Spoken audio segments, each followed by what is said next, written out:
હે family, welcome back to my channel life with Chikna. કેમ છો તમે બધા? આઈ હોપ તમે બધા મજામાં જશો. તો સ્વાગત છે તમારું મસ્ત મજાના નવા એક વ્લોગમાં. તો ફ્રેન્ડ્સ, આજે છે મહાશિવરાત્રિ. તો શિવરાત્રિના પર્વ નિમિત્તે બધાને મહાશિવરાત્રિ, હેપી શિવરાત્રિ, હર હર મહાદેવ. તો એ સાથે જ આજનો વિડીયો સ્ટાર્ટ કરું છું કે ગઈકાલે મેં વાત કરી હતી કે મારી જોડે ટ્રેજેડી થઈ હતી. તો એ ટ્રેજેડીમાં એવું હતું કે તો ગાઈસ, મારું ઓપરેશન થયું હતું બુધવારે, અને એના પછી મારે 7 દિવસ સુધી જે ડ્રેનેજ પાઇપ હોય એ લગાવી રાખવાની હતી.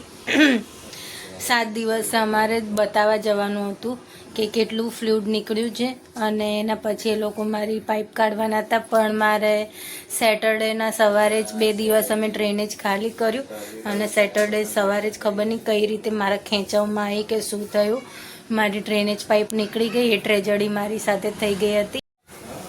તો શનિવારે જ્યારે સવારમાં એ બધું થયું એટલે અમે લોકો ગભરાઈ ગયા, અને પછી ફટાફટ હોસ્પિટલ ગયા રિક્ષામાં, કારણ કે સ્ટીચીસના લીધે ને એ બધું થાય એટલે બાઇક ઉપર તો બેસાય નહીં ને. હું જિગ્નેશ પછી ફટાફટ હોસ્પિટલ ગયા. તો ડૉક્ટરે પછી કીધું કંઈ વાંધો જેવું નથી, નીકળી ગયું તો કંઈ વાંધો નહીં. હવે મને ડ્રેસિંગ કરીને આપ્યું છે અને સોમવાર સુધી ચેક કરશે. એટલે ત્યારે ડૉક્ટરે જ્યારે એવું કીધું ત્યારે આમ જીવમાં જીવ આવ્યો, નહીં તો આમ જીવ અદ્ધર થઈ ગયો. તો હવે શું થશે એમ કરીને.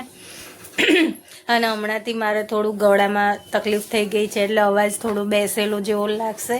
તો તમે લોકો થોડું ચલાવી લેજો, કારણ કે હોસ્પિટલ જઈને આવીને ત્યારનું થોડું ગળામાં ખરાબી થઈ ગઈ હોય એવું લાગે છે, કારણ કે મારો અવાજ નોર્મલી તો મોટો છે, પણ હમણાંથી બેસેલો અવાજ આવે. હું પોતે વિડીયો જોઉં તો મને એવું લાગે છે કે અવાજ પ્રોપર નથી આવી રહ્યો. અને શ્રીજા શું કરે છે હું તમને લોકોને બતાવું. આ બાજુ જો. હાય, શું કરે છે? રમે છે. બધાને હાય કહી દે. આ બાજુ સામે જોઈને.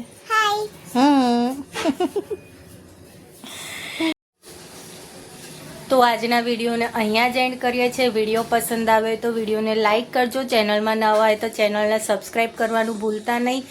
તો મળીએ કાલે એક નવા વિડીયો સાથે. ત્યાં સુધી સૌને જય શ્રી કૃષ્ણ.